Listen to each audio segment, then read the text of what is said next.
Notre deuxième entreprise du jour, Transparency One, une start-up créée en 2016 qui a développé une plateforme pour assurer la transparence sur l'ensemble de la chaîne d'approvisionnement et de sous-traitance des entreprises internationales. Avec nous sur le plateau son président fondateur, Jérôme Malavoie, bonjour. Bonjour. Alors présentez-nous brièvement la société et sa genèse particulière puisqu'il s'agit d'un spin-off, c'est ça ? Oui, alors pour faire une histoire courte, la société initiale que j'avais créée s'appelle Trace One, elle était spécialisée dans la relation entre tous les industriels et les distributeurs pour permettre de développer des produits ensemble et les lancer. Et en particulier dans le métier ce qu'on appelle des marques de distributeurs. Donc on a appris toute la relation entre la distribution et les industriels, tous les problèmes de conformité d'usine, tous les problèmes de qualité produit, etc. Et à un moment donné, nous nous sommes intéressés à un élément de fond qui est la confiance du consommateur, qui est un sujet important, puisque la confiance des consommateurs pendant pas mal d'années a décru, a commencé à décroître, et les marques s'en inquiètent, et on considère et on pense qu'une manière de bâtir la confiance et la reconquérir, c'est de construire la transparence des chaînes d'approvisionnement pour que ces marques puissent promettre des choses importantes pour les nouvelles générations qui consomment différemment. D'accord. Est-ce qu'on a une idée de la taille de ce marché, de la transparence et des enjeux pour les industriels, comme vous venez de l'évoquer ? Écoutez, ce marché, il est colossal parce que vous avez toutes les entreprises de l'agroalimentaire, toutes les entreprises du cosmétique, toutes les entreprises du textile, avec, je rappelle, le G7 a institutionnalisé le Fashion Pact, et puis ensuite tous les métiers de l'industrie, du pneu, du caoutchouc, des centrales électriques, etc. Donc ce marché il est gigantesque. On pense pour nous que le marché dans les métiers de produits de grande consommation, c'est un marché de l'ordre de 2 milliards. Donc vous voyez que le marché total est considérable. Et alors concrètement, comment ça fonctionne ? Vous avez développé une plateforme, une sorte de réseau social de professionnels ? Voilà, alors on a développé à la fois une plateforme et à la fois un ensemble de services. La plateforme, elle fonctionne comme un réseau social. Ça veut dire que la marque demande à ses fournisseurs de rang 1 de s'inscrire sur cette plateforme et de donner des informations clés qui sont définies selon telle ou telle problématique, telle ou telle filière. Et puis Par exemple un questionnaire ? Oui, alors il y a des questionnaires standards ou des questionnaires spécifiques demandés par l'entreprise. C'est assez facile pour nous de gérer tout ça. Puis les fournisseurs de rang 1 demandent la même chose aux fournisseurs de rang 2. Puis les fournisseurs de rang 2 au niveau des fournisseurs de rang 3 et ainsi de suite jusqu'au degré de finesse que l'entreprise veut atteindre. S'il s'agit de la matière première issue de l'agriculture, s'il s'agit de la matière première issue de produits, pour des produits électroniques, etc. Donc tout dépend de ce que vous voulez faire, mais c'est un réseau social, c'est-à-dire que c'est complexe, c'est un petit peu, je ne veux pas faire de publicité de société, mais le réseau LinkedIn qui vous permet de vous connecter les uns les autres sur le plan professionnel, c'est à peu près la même chose entre les entreprises. Les fournisseurs, c'est payant pour eux de s'inscrire sur cette plateforme ? Alors il y a différents modèles, il y a des entreprises qui souhaitent le payer, ça dépend des pays d'ailleurs. Aux États-Unis, les entreprises préfèrent le payer. En France, les entreprises préfèrent demander aux fournisseurs de donner sa quote-part dans un dispositif qu'ils estiment légitime de partager.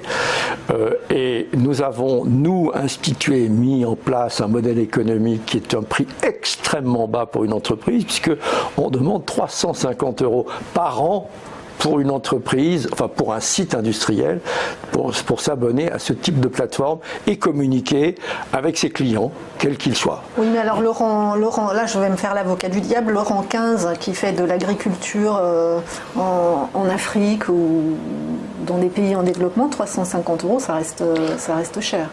Oui, ça peut être cher pour un tout petit paysan africain. Maintenant, quand vous regardez les statistiques d'approvisionnement agricole, on n'est pas sur le paysan vous n'êtes pas sur le paysan africain, vous êtes sur des structures d'achat en gros, ou des grandes compagnies qui achètent des matières premières et qui livrent la grande distribution.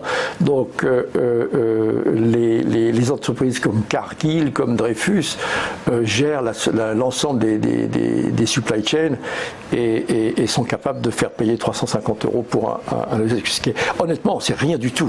Non, mais c'est sûr pour ces entreprises. Mais si on va jusqu'au bout de la filière, c'est effectivement... Oui, mais même quelqu'un qui fabrique des crottins de Chavignol pour une marque, pour un grand distributeur français, peut payer 350 € par an. Et alors, qui sont vos clients? Quelle est leur taille? Le secteur, vous l'avez un petit peu évoqué, on est plutôt sur l'agroalimentaire.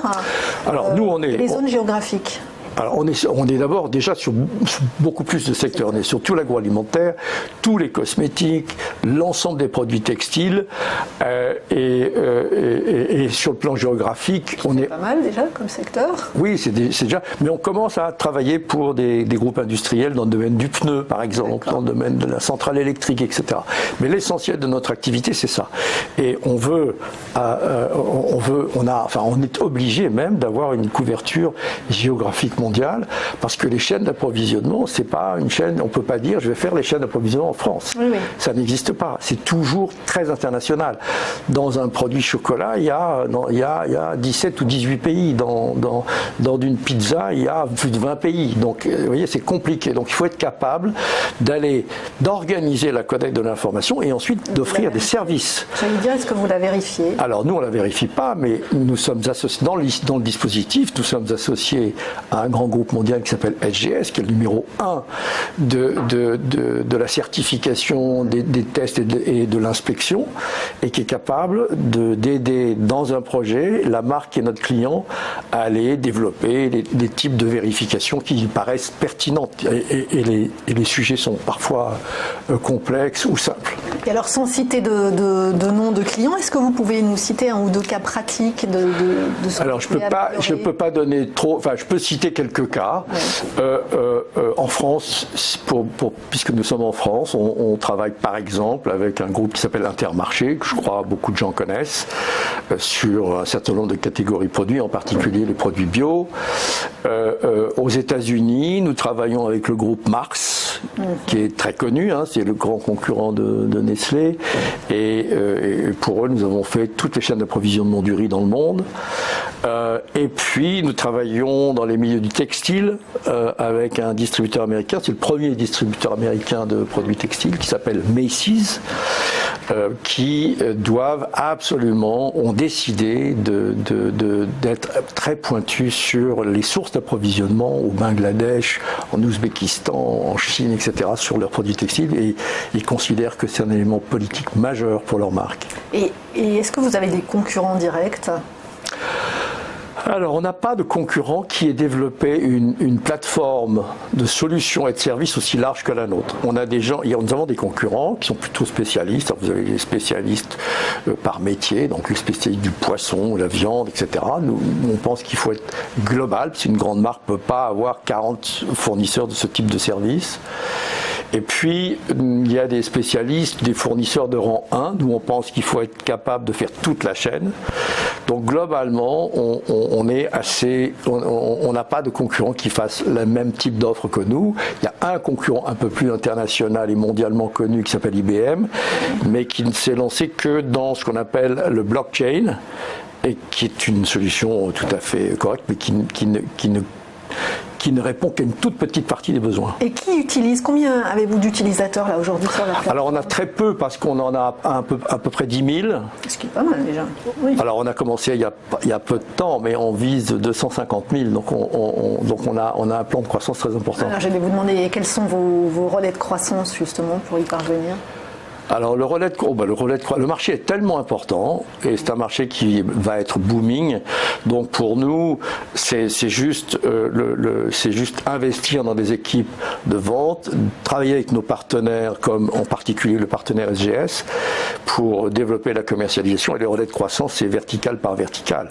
Donc déjà, on a un gros paquet sur lequel on travaille, et on verra comment on se développe dans l'industrie. Et pour y parvenir, vous autofinancez financer le développement ou vous aurez besoin de partenaires financiers? Alors, on a autofinancé beaucoup, on a déjà investi beaucoup, soit les fondateurs, oui, soit un certain nombre d'investisseurs privés avec leur family office qui s'intéressent à ce marché parce qu'ils estiment que ce sont des marchés extrêmement prometteurs. Oui. Je prends le cas du groupe Impala, qui est un groupe très successful dans le contexte, dans la géographie française, et on va ouvrir notre capital à des investisseurs professionnels, je pense, d'ici 12-18 mois, à hauteur de l'ordre de 30 millions. Voilà.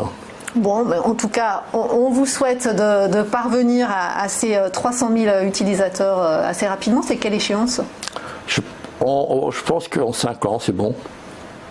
Parfait.